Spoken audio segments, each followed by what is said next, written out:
So with this school paper, what I came up with was I kind of walked away with a message from the people that have been served by support groups, and I've kind of received a message for those who served on the support groups.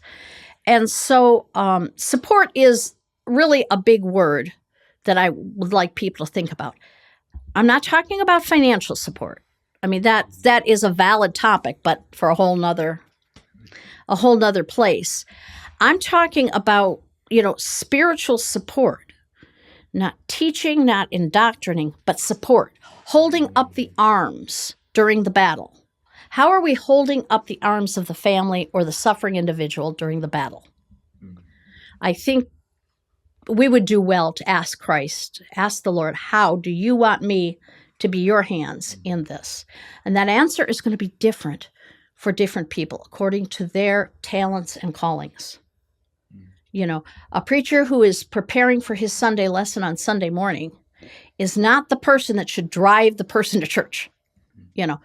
You do where you're called, how you're called. That is part of it.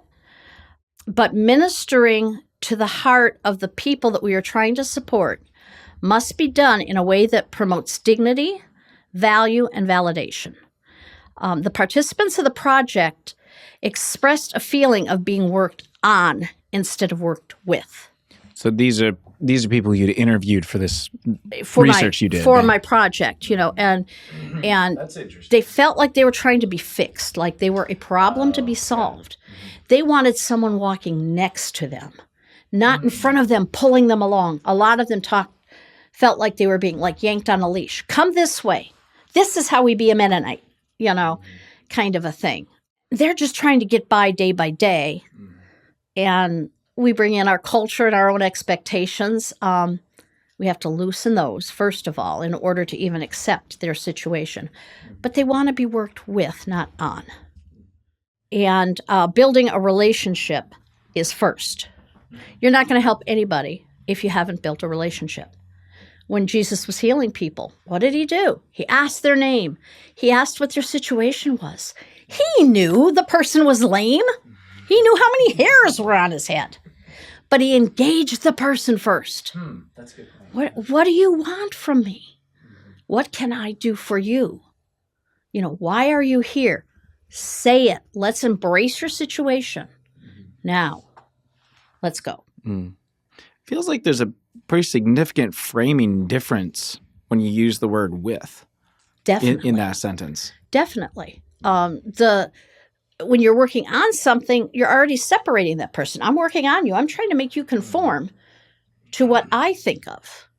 If I'm working with, then the person, say it is a person that's living with a mental health diagnosis. What are your goals? What do you want to function? Now, yes, maybe somebody who's really deep into maybe some psychosis or whatever, their goals aren't even very clear. And you need family to come in and say, well, all the chickens in the chicken house are dying. Maybe we need to make some goals. But still, it feels like that terminology use there gives, in my mind, I automatically think of walking alongside someone, like on a journey or something. Yeah, and you're there and you're supporting whatever. That seems like that makes a fundamental different image in our heads. Definitely. Yeah. Yeah, and that would be the shift from a problem to fix to a situation to embrace. Let's just embrace this. And, a crisis can be viewed as something that could be given to the church. Like the Lord says, hey, church, this is your quiz. This is what I have for you. How are you going to respond to this? This is the journey I have for you at this time. So I guess that's where my view goes. Another thing that the people really showed up a lot in the surveys was education. Oh. Okay. So that they wish that people would ask them questions about the condition and the situation and look into it and learn about it, either experientially or, by actually reading.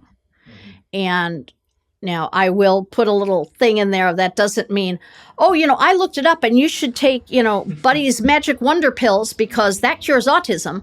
That is not what people are looking for. Okay. But that understanding, that openness, that curiosity, that I am willing to come into your journey and find out what is Janet's therapy like? I'd like to see you do her physical therapy every day. Or can I come along with you when you go over to Phil Haven for your appointment?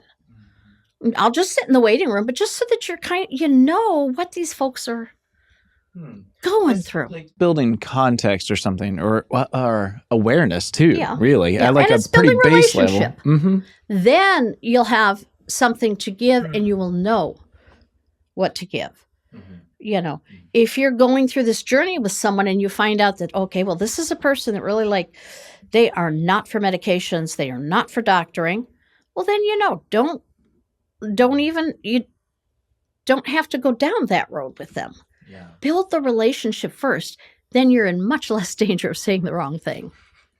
Which is really, isn't that what we're all afraid of?